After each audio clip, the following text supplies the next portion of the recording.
droite, c'est lorsque le mot est lu inconsciemment. Et maintenant, on peut s'intéresser juste à cette région, celle que je pointe du laser, et on va mettre sur un graphique, en abscisse le temps, exprimé en secondes, c'est de l'IRM, c'est lent, et puis en ordonnée, l'intensité d'activation en IRM fonctionnel, un signal qu'on appelle l'effet Bold. Et vous avez en vert le décours temporel de l'activation pour la situation consciente. Et vous voyez, quelque chose qui pique à peu près vers 4-5 secondes après que le mot était présenté à l'écran et qui décroît ensuite. Évidemment, il y a une réponse majeure. Si vous voyez ce qui se passe dans la situation subliminale, la situation non consciente, vous avez un effet qui est certes et statistiquement très significatif par rapport à la ligne de base, mais force est de reconnaître que quand c'est inconscient, en rouge, c'est beaucoup moins intense que quand c'est conscient.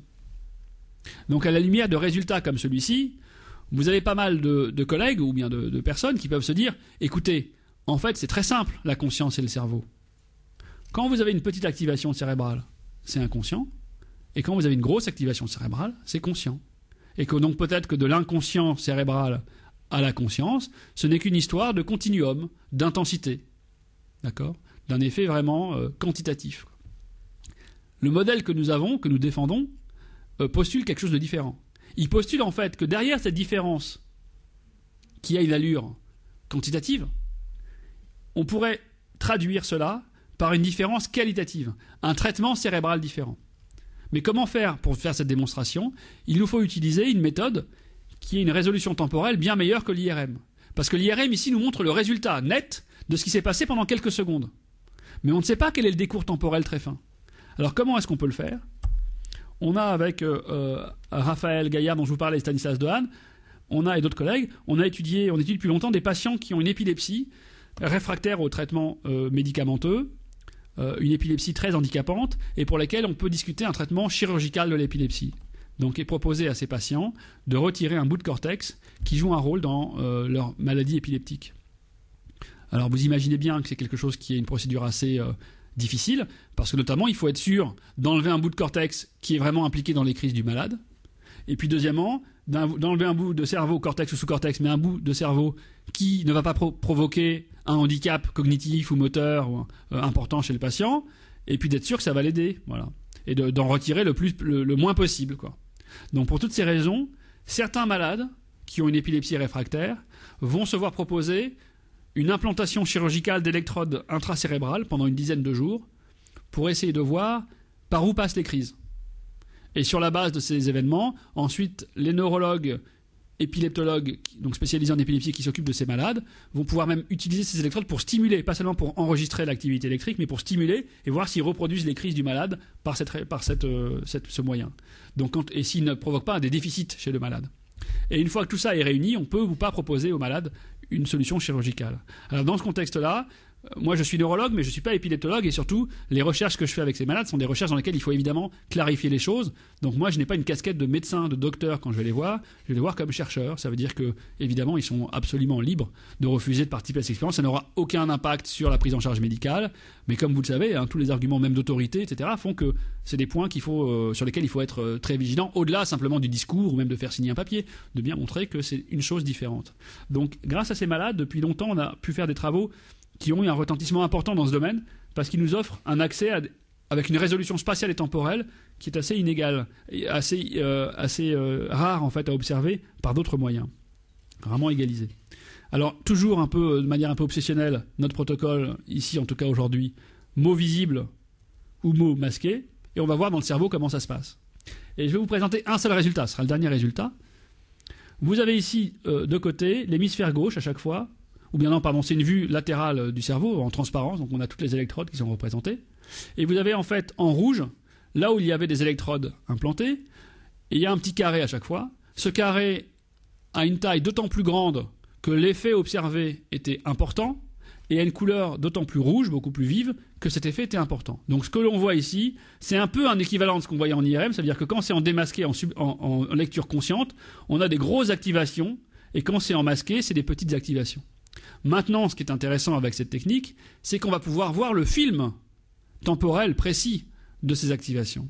Et je vous demande de regarder simplement cette électrode. Alors ici, c'est quoi? Ça, on va représenter ce qui se passe ici. Le gros carré rouge et le petit carré qui est équivalent. Donc on a une électrode qui est dans la voie ventrale, cette région des mots importante. Et le résultat que je vais vous détailler tout de suite, c'est un résultat qui semble très général. Alors de quoi s'agit-il? Vous avez ici en abscisse le temps. 0, c'est lorsque le mot est à l'écran. Et vous avez en ordonnée maintenant l'activation cérébrale, mais cette fois-ci en microvolts. C'est un signal électrique, l'enregistrement direct de l'activité des neurones de cette région, et des colonnes neuronales de cette région. Et donc, ce que vous observez d'abord, c'est en turquoise, on ne le voit pas très bien. Vous avez l'activation de cette région, le fil de l'activation dans cette électrode, le décours temporel, pour la situation subliminale, donc perception inconsciente. Et qu'est-ce que vous observez? Eh bien, en turquoise, là, c'est le niveau de bruit de base, le niveau de ligne de base de cette région. Et puis, vous voyez qu'à peu près vers 200 millisecondes, on a une immense activation, c'est en turquoise, qui pique jusqu'ici, et ensuite qui redescend, et puis ensuite, ça revient à la ligne de base. Et ça, c'est en gros, à travers le petit bout de la lorgnette, donc dans cette région-là, c'est le passage de la vague de Victor Lameux, le balayage de l'arrière vers l'avant du cerveau. On voit cette région qui est traversée inconsciemment par cette information. Bon. Maintenant, on va voir ce qui se passe quand c'est conscient, quand ça finit par la prise de conscience. C'est la courbe en bleu. Et quand vous voyez cette courbe, en fait, il y a deux résultats qui sont vraiment intéressants. Le premier résultat, sans doute très intéressant, c'est que si vous suivez l'activation, il ne se passe pas grand-chose, le mot apparaît à l'écran, cette région répond une première fois, et vous voyez en fait que cette première réponse, elle est absolument identique à celle que l'on observait pour la réponse subliminale. Autrement dit, ce mot, dont vous allez avoir une perception consciente, il commence par être traité de la même façon par cette région que lorsque vous ne le voyez pas, que lorsqu'il est subliminal. Donc quoi? Donc cette première étape du traitement cérébral n'est pas consciente. Autrement dit, dans la perception, il y a bien un premier temps, qui est toujours le même, qui n'est pas conscient. Et deuxième résultat, c'est qu'ensuite, dans un deuxième temps, alors que pour le subliminal, ça s'effondrait à la ligne de base, on a un deuxième effet. Alors ça prend une polarité opposée, mais ce n'est pas important pour le point qui nous concerne aujourd'hui. Eh bien, cette région cérébrale, elle va s'activer une deuxième fois, et cette fois-ci, elle s'active uniquement quand c'est en bleu, uniquement quand vous allez prendre conscience du mot. Et ce que nous avons pu montrer dans cet article, c'est que lorsqu'il y a ce deuxième effet, que nous n'observons uniquement que dans la situation consciente, il se passe également un autre phénomène intéressant, c'est que ce petit bout de cerveau, mais n'importe quelle autre région, au moment où il y a cette deuxième activation, il y a une augmentation de la communication cérébrale entre cette région et tout le reste du cerveau. Et ce vaste réseau global dont on parlait tout à l'heure, comment on le peut mesurer? On a des outils, des toolbox, donc des boîtes de traitement dans des logiciels mathématiques, des logiciels comme MATLAB.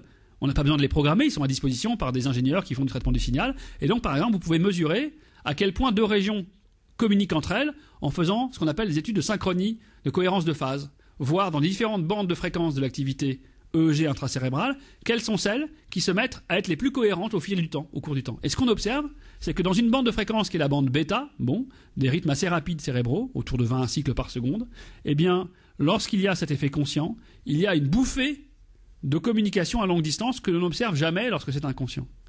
Donc on peut voir à travers différentes mesures la traduction neurophysiologique, différentes facettes de ce phénomène de la prise de conscience. Autrement dit, si maintenant je vous remonte ce petit film, vous allez le voir sous un œil neuf, vous allez voir quoi? Vous allez voir par exemple, vous allez faire attention à la partie postérieure, le lobe occipital. Et qu'est-ce que vous voyez?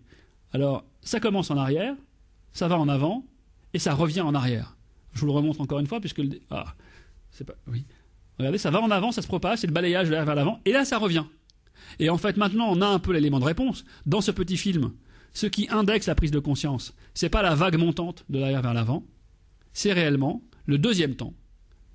La communication à longue distance et le retour, ce qu'on appelle des circuits réentrants ou des circuits réverbérants.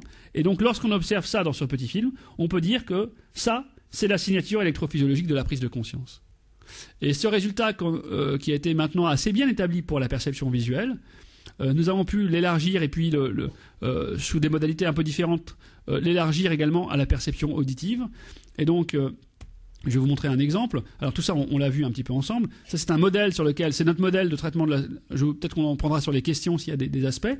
Mais ce que je voulais terminer là-dessus, à partir de ces travaux expérimentaux et théoriques, donc on essaye d'isoler un petit peu, du point de vue même théorie de la connaissance, qu'est-ce que c'est que la prise de conscience dans le cerveau, comment ça se passe. Donc qu'est-ce que c'est que l'inconscient, quelles sont les limites de l'inconscient, qu'est-ce qui le différencie de la conscience. Et également, on s'intéresse à traduire ces connaissances en conséquences pratiques.